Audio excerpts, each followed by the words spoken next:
This is the biggest takeaways from NFL Week 16, and there were a lot of good games. This is the first week of the season that we had Saturday games. Of course, the matchup between the Steelers and the Ravens, and also the Chiefs and the Texans. And talking about the Chiefs and Texans real quick, prayers up for Tank Dell. Another season-ending injury, dislocated knee, and man, that was just hard to see. Praying for him for sure. God's got him most definitely. You saw the emotion that the Texans players and staff had after that injury. CJ Stroud saying that's his best friend. Tank's gonna recover from this well, and that Texans team has been through a lot for sure, but praying for him. But moving on to the Steelers and Ravens game though, that game was really good. The Ravens were able to get their get back and still have a shot to win the division, and they also clinched a playoff berth, of course. So right now they're their 5th seed, but they still have a shot to win the division in the AFC North. And Lamar Jackson certainly has an MVP case, has played efficient and great football. He only threw his 4th pick of the season in that game, so he has a case. Saquon Barkley has a case, and of course Josh Allen has a case. I think it goes without saying that those are the 3 favorites for the 2024-25 NFL MVP. But moving on to more games into Sunday though, at the matchup between the Commanders and the Eagles, that game came down to the wire. The Commanders came back despite the Eagles scoring 21 points in the first quarter. Saquon Barkley having over 100 rushing yards in the first quarter, and Jalen Hurts getting a concussion early in the game too. So there's going to be question marks about, do you wait to bring him back into the playoffs? But that also risks their shot of getting the #1 seed. And we saw them get their 10-game winning streak snapped against the Commanders in that game, and Jaden Daniels playing electric. But I think you probably want to sit Jalen Hurts into the playoffs just to make sure that he's good, because yeah, you want to try to get the 1 seed, but it's more important to have your QB1 for the playoff run. So that's a compelling story there. But also the Lions, who have had the #1 seed for most of the season, they won in dominant fashion against the Bears again. First game without David Montgomery, but they still look really good, and they're going to be potent and a team that's going to be dangerous in the playoffs. And also the Vikings in their division, the Lions and the Vikings, they play again in week 18, the final game of the season. That'll most likely be for the division, and the Vikings won against the Seahawks. So there's just a lot going into these final weeks of the regular season that's on the line, because these playoff teams are going to continue to play for a lot too. The Rams won against the Jets. Surprisingly, the Cardinals were knocked out of the playoff contention by the Panthers, who have looked good since Bryce Young has started again. And man, it's just a lot to talk about. And also, of course, teams that were eliminated were the Cardinals, were the 49ers, and the Cowboys, among others. Also, Michael Penix Jr. for the Falcons finally started, and the Falcons won by a lot against the Giants, unsurprisingly. But I'm glad for Michael Penix Jr. because his future as a starting quarterback is going to be good in this league. So there's just a lot of games to talk about, a lot of storylines, and I can't wait to dive deep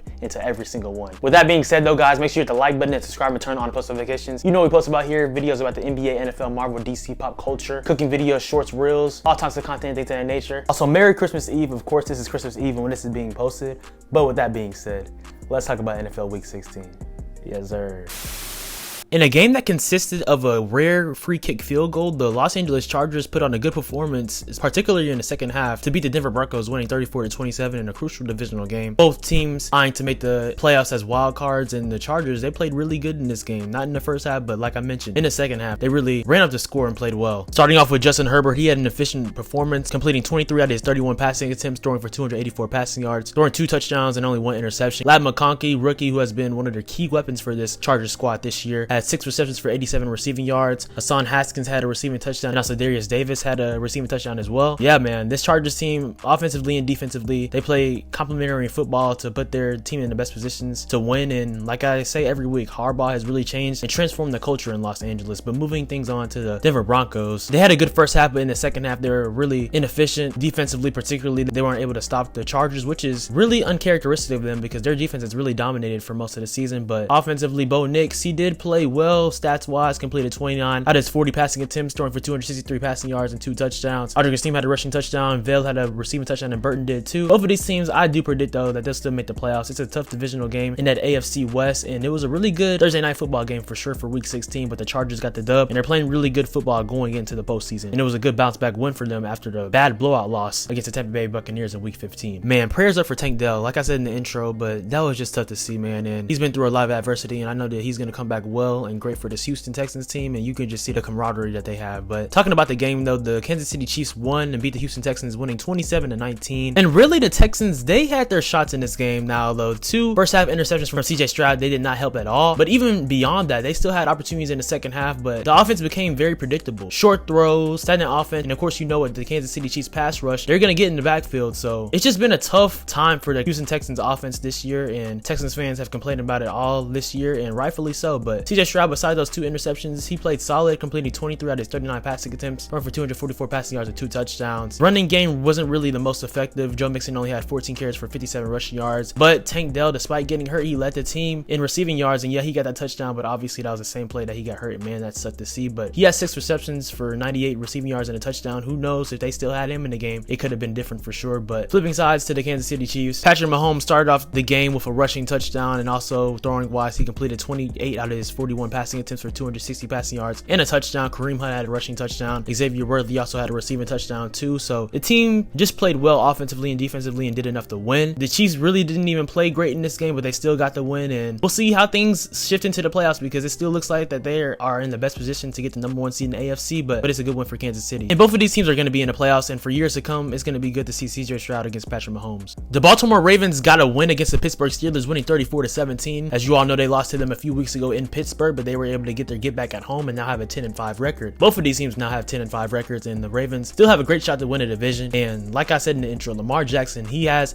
an MVP case. He's having his best season by far, passing wise, and that continued in this game. He completed 15 out of his 23 passing attempts, throwing for 207 passing yards, 3 touchdowns and only 1 interception, having 37 total passing touchdowns on the year and only 4 picks. That's really MVP worthy, but we'll talk about more of that soon, of course, with Josh Allen and Saquon Barkley also in the conversation. But Derrick Henry had a dominant game too, 24 carries for 162 rushing yards, no touchdowns, but man, the Ravens really had an emphasis on running the ball, and he bludgeoned that Steelers defense, which is usually physical and effective, but they weren't able to pressure and stop the run like they typically do. And also Zay Flowers had 5 receptions for 100 receiving yards, dominating in his second season. Mark Andrews had a receiving touchdown, Isaiah Likely had a receiving touchdown, and also Rashad Bateman. So a lot of balance in that offense week in and week out, and they're continuing to get ready for the playoffs and look really well. And for the Steelers, the game was close in the first half and really early in the second half too, but a pick 6 from Russell Wilson in the second half really just changed things in my eyes. And like I said in week 15, with George Pickens being out particularly, this offense is not scary at all. And really with him, you can make the argument that they aren't, because yes, they have solid weapons all around: Najee Harris, Jalen Warren, Pat Freiermuth, Calvin Austin. But in terms of the playoffs, man, I don't know how the Steelers are going to shape up. But yeah, both of these teams are going to make the playoffs, but the Ravens, I take more serious as a contender for sure going into the stretch of the season. But it was a good game, and it was a good win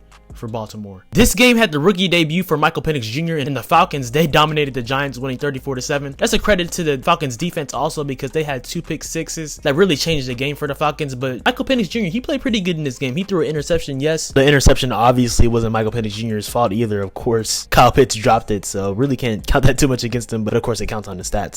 But he was still efficient and was able to manage the offense well too. Completed 18 out of his 27 passing attempts, had 202 passing yards, no passing touchdowns, and I mentioned that interception, but the offense was really able to play a well-balanced type of game. Bijan Robinson had 22 carries for 94 rushing yards and 2 touchdowns. Darnell Mooney also had 82 receiving yards on 5 receptions, and Drake London had 59 receiving yards on 5 receptions. So the team just really dominated, and like I said, their defense played amazing in this game, and of course you're going to do that when you're playing against the Giants, who are now 2-13, losing their 10th straight game in a row. I know the New York Giants are ready for week 18 and for the season to be over, because it was tough, and they're most likely going to draft a quarterback next year. It goes without saying with that, but it's just rough to see right now, and the question mark is going to be if they're going to keep Brian Daboll as coach. But for the Falcons, man, I'm glad that Michael Penix Jr. finally started. It's no offense to Kirk Cousins. We know that he's a solid quarterback and a productive one, but he just wasn't getting things going well at all. In the first 5 to 6 weeks of the season, Kirk Cousins was looking great, but since week 9, only throwing 1 passing touchdown and 9 interceptions and barely beating the Raiders in week 15, you knew the writing was on the wall for Michael Penix Jr. to start, and I think that they're going to be really good with him, and they still have a shot to make the playoffs too. They play the Commanders in week 17, which is going to be tough, but it's a good win for the Falcons. They now have an 8-7 record. The Detroit Lions got a bounce back dominant win after losing to the Buffalo Bills in week 15. They dominated the Chicago Bears, winning 34-17, moving on to a 13-2 record and still have the number 1 seed in the NFC, but the Vikings are hanging on a thread, being close to them, having the same exact record. But it was a really good game, and this offense continues to be scary. It was their first game without David Montgomery, but they still were hot. Jared Goff completed 23 out of his 32 passing attempts, throwing for 336 passing yards and 3 touchdowns. Jamison Williams had a field day on the Chicago Bears defense, having 5 receptions for 143 receiving yards and a touchdown. Amon-Ra St. Brown had 6 receptions for 70 receiving yards and a touchdown. Also, Sam Laporta had a receiving touchdown as well too. And Jahmyr Gibbs really playing running back 1 in this game. As I mentioned, David Montgomery missed this game, is going to be missing more time and might not be back for the rest of the season. Gibbs had 23 carries for 109 rushing yards and a touchdown. So this offense, they can just beat you in many ways, and they have one of the best O-lines in the league, have one of the best total offenses in the league in general, and they're going to be a force to be reckoned with in the playoffs. But on the other side, for the Chicago Bears, I will say Caleb Williams, he didn't have a bad game at all. Actually, he had a pretty good one. Completed 26 out of his 40 passing attempts, for 334 passing yards and 2 touchdowns. touchdowns. And also Keenan Allen had 9 receptions for 141 receiving yards and touchdown too. And Rome Odunze, the rookie, also had 77 receiving yards on 4 receptions. DJ Moore had 68 receiving yards. But man, this season has just been tough for the Bears. They've lost 9 games in a row after starting 4-2. It's just sucked, and I'm intrigued to see who they're going to bring in as head coach for the Chicago Bears to help Caleb Williams for the future, because you want to have an offensive-minded coach to go with him for sure. But the Lions dominated and they look great. Surprising outcome here, but with this loss, the Arizona Cardinals were officially eliminated from the 2024 NFL playoffs, and the Carolina Panthers won this game in overtime, winning 36-30. And it's really been a result of the Panthers playing really good football over the past month or so. Now, obviously, they were blown out by the Dallas Cowboys in Week 15, so that really didn't help their stance. But in this game, they responded well, and Bryce Young did too. He completed 17 out of his 26 passing attempts for 158 passing yards and 2 touchdowns. But the real story is Chuba Hubbard, who had that game-winning touchdown in overtime to seal the win against the Arizona Cardinals. He had 25 carries for 152 rushing yards and 2 touchdowns, just went off. Also, Bryce Young had a rushing touchdown and also ran for 68 rushing yards on 5 carries. The veteran Adam Thielen had a receiving touchdown, and David Moore did as well. So this team is playing with pride, trying to finish off the season strong to have some momentum going into the 2025 season. For the Arizona Cardinals, it's tough, man, because they started off so well this season. We're surprising a lot of people, but it's showing that they still have a ways to go in terms of competing as a contender in the NFC and even as a wild card. Kyler Murray, he completed 20 out of his 32 passing attempts, throwing for 202 passing yards, a touchdown, and an interception. James Conner has been one of their biggest and best weapons this season, as he had 15 carries for 117 rushing yards and a touchdown. And also Kyler Murray had a rushing touchdown as well with 63 rushing yards. But my thing for them, for their offense going forward, is to continue to get Trey McBride involved a lot in this offense. He's proven to be one of the best tight ends in the league and one of the best young players in the league. But also freaking Marvin Harrison Jr. You drafted him in the top 5 for a reason. Make him the focal point of your offense. That's the biggest key for the 2025 season, in my opinion, for the Cardinals. This game was an ugly game. There's really no other way to say it, but the Los Angeles Rams won, winning 19-9 against the New York Jets. The Jets got off to an early 9-6 lead, but the Rams were able to get things going and win the game. And like I said, it was an ugly game. Matthew Stafford didn't really have the greatest game at all. He did complete 14 out of his 19 passing attempts, but it was cold weather and that impacted a lot of things. So he only threw for 110 passing yards, 1 touchdown and 1 interception. They did hone in on the running game though, as Kyron Williams had 23 carries for 122 rushing yards and a touchdown. So that's good from them. Kyron Williams has been really good throughout the entire season. Not really too much from the receiving game. Puka Nacua had 56 receiving yards and Cooper Kupp only had 24, but offensively and defensively, they were able to put up a good enough performance against the 4-11 now Jets. And with the Jets, you really don't have to do too much to win at this point. We've seen that this year because they're a discombobulated team themselves, but the Rams did do that. Aaron Rodgers threw the ball a lot, completed 28 out of his 42 passing attempts for 256 passing yards and a touchdown. So not really too much to be said besides that. Devontae Adams did have a receiving touchdown, but it's just been dysfunction in New York. But for the Rams though, man, they're still number 1 in the NFC West. They have to play against the Seahawks in the final week of the season, but even if the Seahawks win out and if the Rams win out, the Rams will still win a division because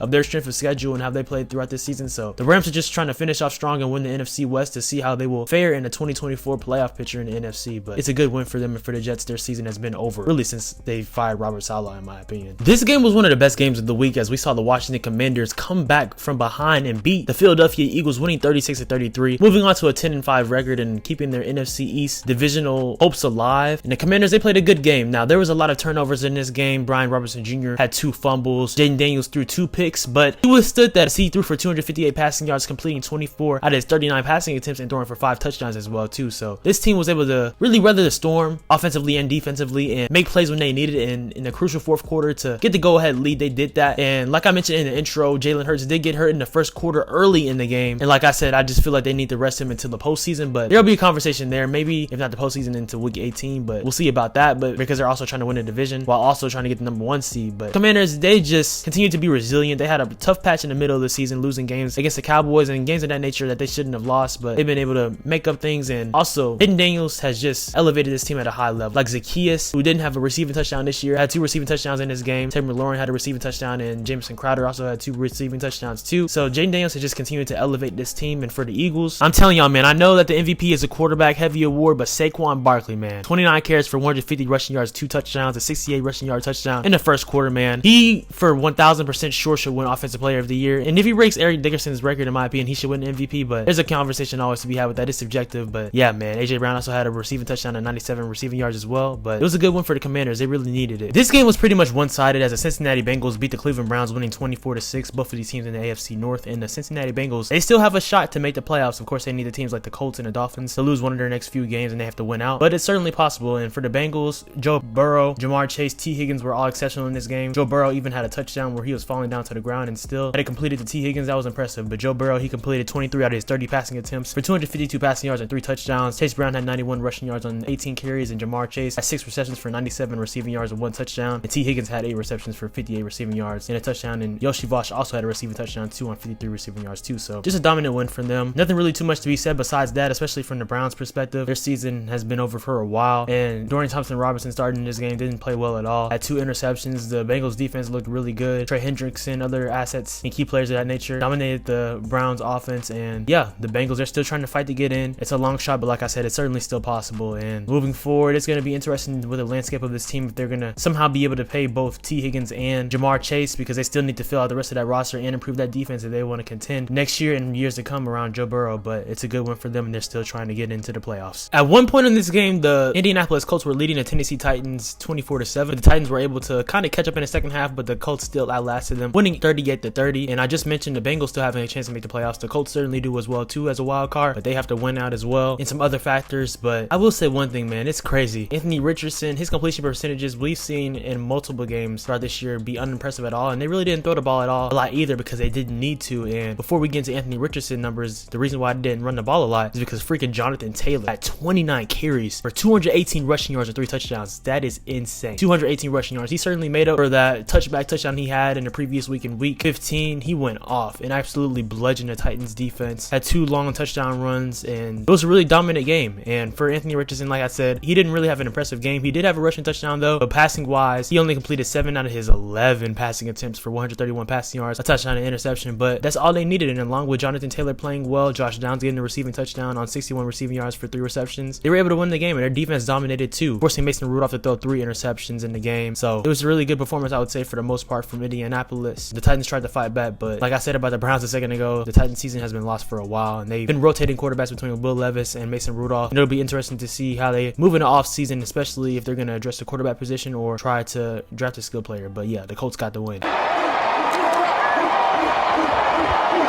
Wow.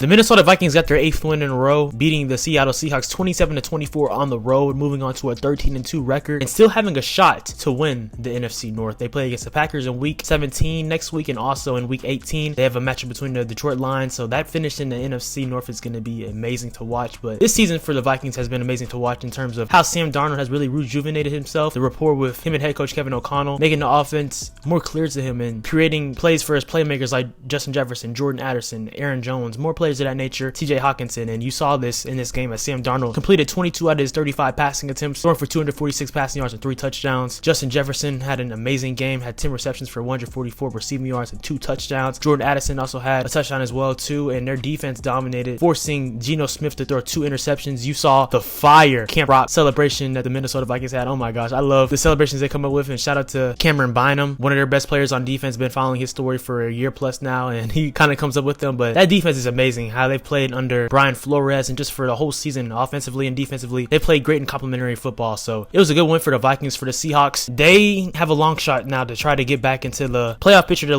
win a division, and really is looking bleak, honestly, to be real, because for the NFC West, it's really going to come down between the Rams and the Seahawks, and right now the Rams have positioned themselves the best to win it, and they play each other in week 18 in the final game of the season. So it's looking like the Rams are going to win that division, but only time will tell. But the Vikings, they look hot and they look scary. It was a surprising start to the game as the New England Patriots were winning 14-0 against the Buffalo Bills, but the Bills were able to come back and ultimately win the game, winning 24-21. Not the best performance out of Josh Allen and the team overall, but they were still able to withstand and win in a different way and grind it out. Even had a defensive touchdown as well too. And like I said, Josh Allen, he didn't have the greatest game, only threw for 154 passing yards, only completing 16 out of his 29 passing attempts for a touchdown and interception. He's been playing elite football the past few weeks, but this game kind of tailed off. But I still certainly think that he's one of the top 3 favorites, like I've said, to be in the MVP conversation. So we'll see who ends up winning that award. But James Cook, he had a really good game, had 11 carries for 100 rushing yards and a touchdown. And James Cook also had a receiving touchdown as well too. So overall, that's really the most things to be said about it in terms of their offense, because like I said, it wasn't really too electric. Defensively though, Drake May did play really good, really in the first 3 quarters against the Bills, but in the 4th quarter, the Bills were able to get things going. Like I said, they forced a scoop and score essentially, and they also forced Drake May to an interception, which kind of changed the momentum, which really just escalated things into the Bills' favor. But Drake May, man, New England has their guy. He completed 22 out of his 36 passing attempts for 261 passing yards and 2 touchdowns, and like that 1 interception I mentioned. mention, but he has a bright future for sure. Ramondre Stevenson also had a rushing touchdown, and Kashawn Boutte had a receiving touchdown too on 95 receiving yards and 5 receptions. But if they get Travis Hunter, a skill player like that, and just some more talent to beef up their offensive line interior and overall, they're going to be nice for sure around Drake May. But the Bills, they have their eyes and sights on something big and trying to win a Super Bowl. This game between the Raiders and the Jaguars, I'm not going to lie, we're not going to spend too much time on this, but the Raiders did win 19-14, and both of these teams now have a 3-12 record. And honestly, I just think it hurt the Raiders' chances of getting Shedeur Sanders, to be real with you, because they don't have the number 1 pick right now. The Giants do, and I'm pretty sure the Giants would draft either Shedeur or Cam Ward. But I mean, hey, these are players playing on a line, and they compete every week, so you're not going to ask players to lose on purpose. I know as fans, jokingly, we have our favorite teams, and if they're bad, we want them to get the highest draft pick possible. But hey, the Raiders, they played a good game. Aiden O'Connell threw for 257 passing yards. Abdullah had 1 receiving touchdown, and Brock Bowers has had the best tight end rookie season of all time, and he's also passed 1,000 receiving yards. He had 11 receptions for 99 receiving yards on this game. Has been the best thing about the Raiders season for sure. So it was a good win for them. Mac Jones started in this game for the Jaguars, and I mean, yeah, he threw a passing touchdown. Brian Thomas Jr. for the Jaguars, he's been the best thing for their franchise this season, as he had 9 receptions for 132 receiving yards and a touchdown. So yeah, it's been a depressing season if you're a fan of either of these teams, but the Raiders got the win today, and the Jaguars, hey, you might end up having a higher draft pick than the Raiders though, so I guess that's a good thing. The Miami Dolphins beat the San Francisco 49ers, winning 29-17, moving on to a 7-8 record.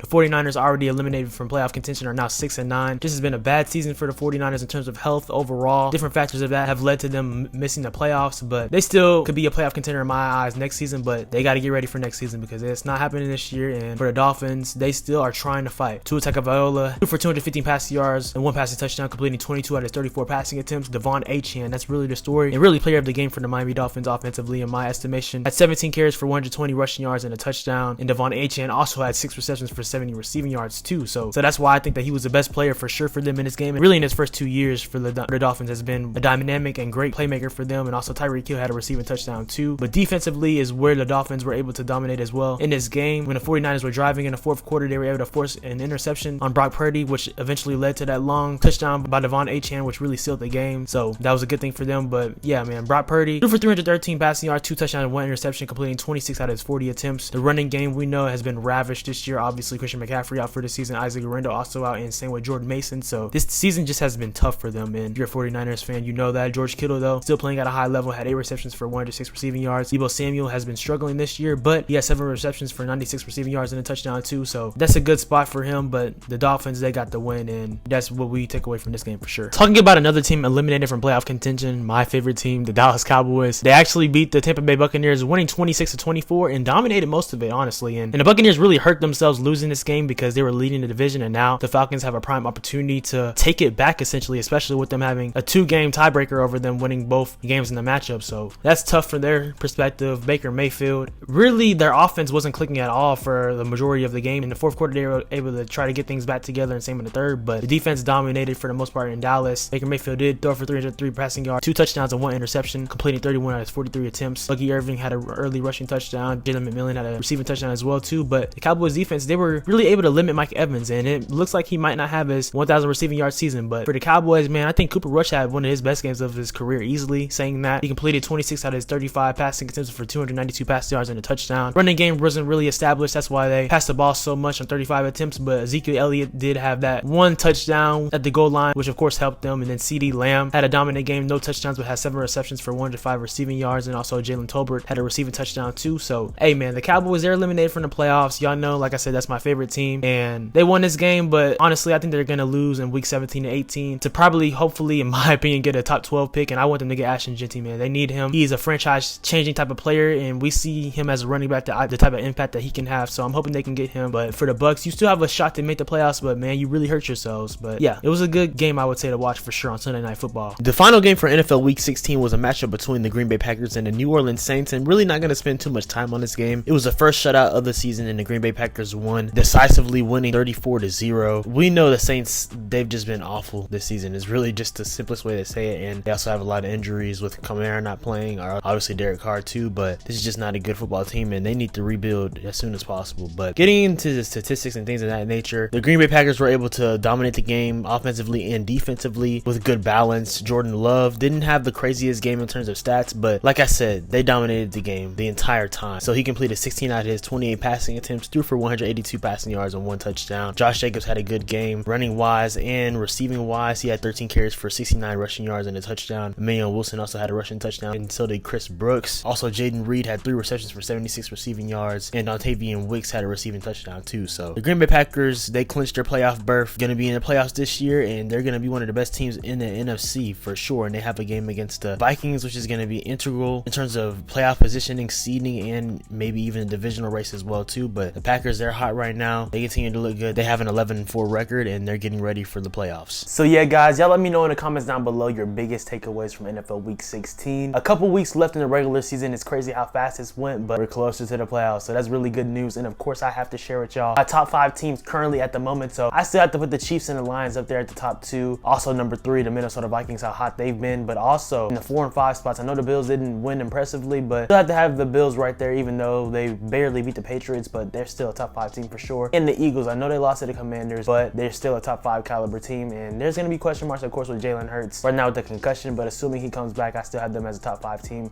And right at number 6, the Green Bay Packers. So yeah, man, a lot of talented teams, and it's a beautiful time because there's so much parity in the league that we don't necessarily know who will win the Super Bowl and what the matchup will be. So it's a great thing for sure. But yeah, guys, I appreciate you always. Make sure to like, comment, subscribe, and turn on post notifications. Follow me on Instagram and Twitter at SwaggyRuss. Also on TikTok at SwaggyRuss2 for cooking videos, shorts, reels, all types of content, things of that nature. Like I said, let me know your biggest takeaways for NFL Week 16. NFL Week 17 is already about to kick off on Christmas. Of course, the games between the Ravens and the Texans, and then also, of course, the game between the Chiefs and the Steelers, and then the Ravens and the Texans. So some good Christmas football. Also enjoy some NBA basketball too. That's my favorite sport, so I have to talk about the NBA as well, mention that. But man, guys, hope y'all have a good one. I appreciate the support always. You are loved, you are blessed. God loves you. Remember, the true reason for the season is Christmas. Jesus is the reason for the season. So y'all have a good one. Be blessed. I love y'all, and y'all have a good one.